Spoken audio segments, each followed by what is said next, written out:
I'm Ivy dito. Utilitarianism. If we calculate the cost of our actions, then we are considering an ethical theory that gives premium to the consequences of actions as the basis of morality, and as such, utilitarianism. So, what is utilitarianism? Utilitarianism is an ethical theory that argues for action is determined by its use of right behavior based on the usefulness actions consequences. The root word of utilitarianism is utility, which refers to the usefulness of the consequence of one's action and behavior. For example, na may oral defense sa school. So, need na nimong magtuon ka, di ba? So, nakita nimo imong mga kauban nga wa jud desire nga magtuon. So, kailangan nimong magtuon para oral defense na may katubag. So, tungod ana nga action na imong gibuhat nga nagtuon ka, di ba ang resulta is maayo jud. Kay pag-abot sa oral defense, nakatubag ka o nakagraduong dako. So, importante jud na magtuon ta, di ba? And utilitarianism claims that one's actions and behavior are good and as much as they are directed toward an experience of the greatest pleasure over pain for the greatest number of persons.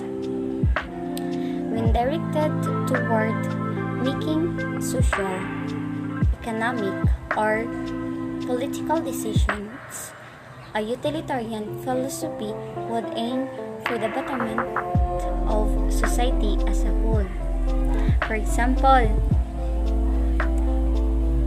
ang mayor nakakita sa dalan. So, sama sa bati nga dalan, akaw na ang mayor nga ipaayon niya ang dalan para mas mapadali o dili na lisod ilang transportasyon.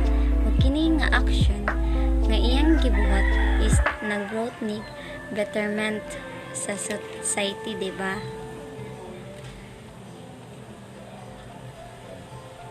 Utilitarianism also has trouble accounting for values like justice and individuals' rights. Utilitarianism would say that an action is right if it results in the happiness of the greatest number of people in a society or a group. So, ang utilitarianism is dili lang jud di ay maayo. Kay naay uban action nga makasukuhan sa hustisya ug individual rights. For example, usa ka tawo adto og ospital para mag-donate.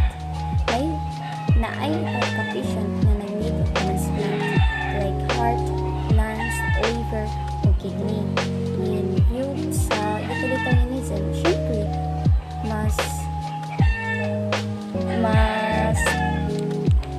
daghan ang nalipay kay na-save sila sa transplant. Pero ang usa ka tawo namatay siya o sukay jud na siya kay kita as a human natay right na mabuhi, di ba? That's all. To continue the report, I will pass it Thomas Glenn. Thank you, Ivy. To continue the report, do you know there are two foremost utilitarian thinkers? From the word thinkers, mga naghuna-una na sila ha. Dili pareha ninyo nako nga wala gyud nauna. Ay. Nga wala gyud nauna. Wala gyud nauna.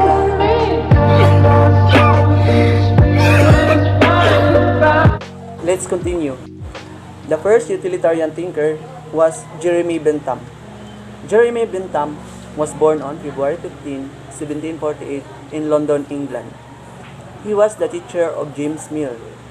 Bentham first wrote about the greatest happiness principle of ethics and was known for a system of penal management called panopticon. Do you know what is panopticon? Aba kung wala, ako siya i-explain ninyo what is panopticon. Ang panopticon, usa ni siya ka konsepto sa pagdisiplina. Ang forma niya is usa ni siya ka teory nga gibutang sa circle sulod sa silda sa bilangguan. So usa ni siya di ka bilangguan nga para disiplinahon ang mga tao. So mao na siya ang panopticon. Now you know. Let's continue. He was an advocate of economic freedom, women's rights, and the separation of church and state. Among others, he was also advocate of animals' rights and the abolition of slavery, death penalty, and corporal punishment for children. Bentham denied individual legal rights nor agree with the natural law. So si Jeremy Bentham is a great advocator. Daghan kayo ni siya idea about atong mga topics nga akong na-mention. His death on June 6, 1832, Bentham donated his corpse to the University College London, where his auto icon is in public display up to this day to serve as his memorial. The second utilitarian thinker was John Stuart Mill. John Stuart Mill was born on May 2, 1806, Pentonville, London, United Kingdom. He was the son of James Mill, a friend of disciple of Jeremy Bentham. John Stuart Mill was homeschooled. He studied Greek at the age of 3 and Latin at the age of 8. He wrote history of Roman law at the age of 11 and suffered a nervous breakdown at the age of 20. He was married at Harriet Taylor after 21 years of friendship. His ethical theory and his defense of utilitarian views are found in his long essay entitled Utilitarianism on 1861. Mill died on May 8, 1873 in Avignon, France from erysipelas. So, ang namatyan ni Mill kay sakit nga erysipelas, which means skin infection. What Bentham identified as the natural moral preferability of pleasure, Mill refers to as a theory of life.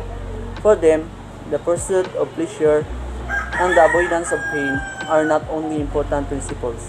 Actually, they are in fact the only principle in assessing an action's morality.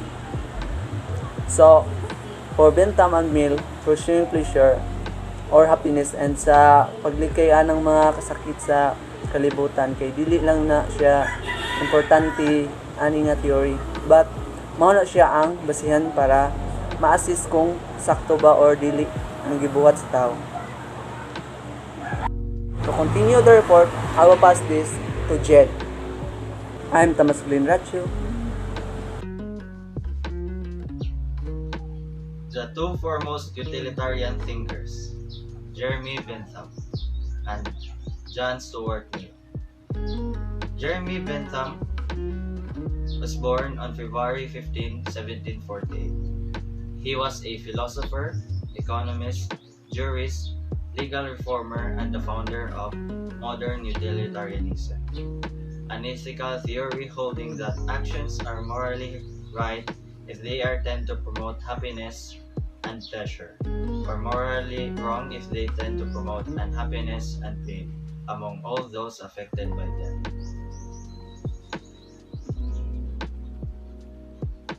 Jeremy developed the principle of utility by defining it as measure of maximizing pleasure while minimizing pain. In determining the moral preferability of actions, Bentham provides a framework of evaluating pleasure and pain called philosophic calculus.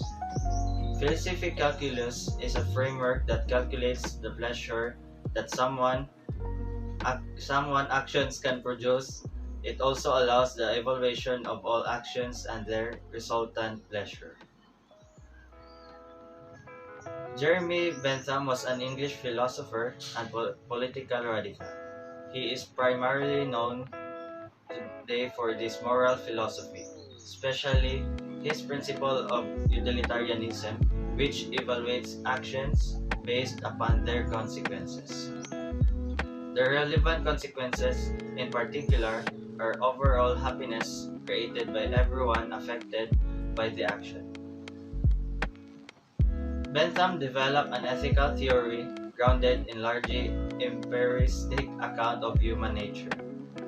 Although he never practiced law, Bentham did write a great deal on philosophy of law, spending most of his life critiquing the existing law and strongly and advocating legal reform. Bentham's influence was minor during his life, but his impact was greater in later years, and his ideas were carried on by followers such as John Stuart Mill and other consequentialists. The second one is John Stuart Mill, or usually cited as J.S. Mill, was born on May 20, 1806. He was an English philosopher, political economist, member of parliament, and civil servant, one of the most influential thinkers in the history of classical liberalism. He contributed widely to social theory, and political economy, dubbed the most English-speaking philosopher of the 19th century. He convinced of liberty as justifying the freedom of the individual in opposition to unlimited state. The ethical theory of John Stuart Mill is most extensively articulated in his classical text Utilitarianism. It is goal to justify the utilitarian principle as the foundation of moral. This principle says actions are right in promotion as they tend to promote overall human happiness. So Mill focuses on consequences of actions and not on rights nor ethical statements. This article primarily examines the central ideas of his text Utilitarianism, but the article lasts 2 sections and devoted to Mill's view on the freedom of the will of justification. Mill defines utilitarianism as the creed that considers a particular theory of life as the foundation of morals. His view of theory of life was monistic. There is one thing and one thing only that is intrinsically describable, namely pleasure. In contrast to a form of Hinduism that convinces pleasure as the homogeneous matter, Mill was convinced that some type of pleasure are more valuable than others in virtue of their inherent qualities. He considered the principle of utilitarianism and suggested that pleasure should not merely refer to sensual pleasure but also to mental pleasure. John Stuart argues that quality is more preferable than quantity. An excessive quantity of what is otherwise pleasurable might result in pain. In deciding over two comparable pleasure, it is important to experience both and to discover which one is actually preferred than the other one.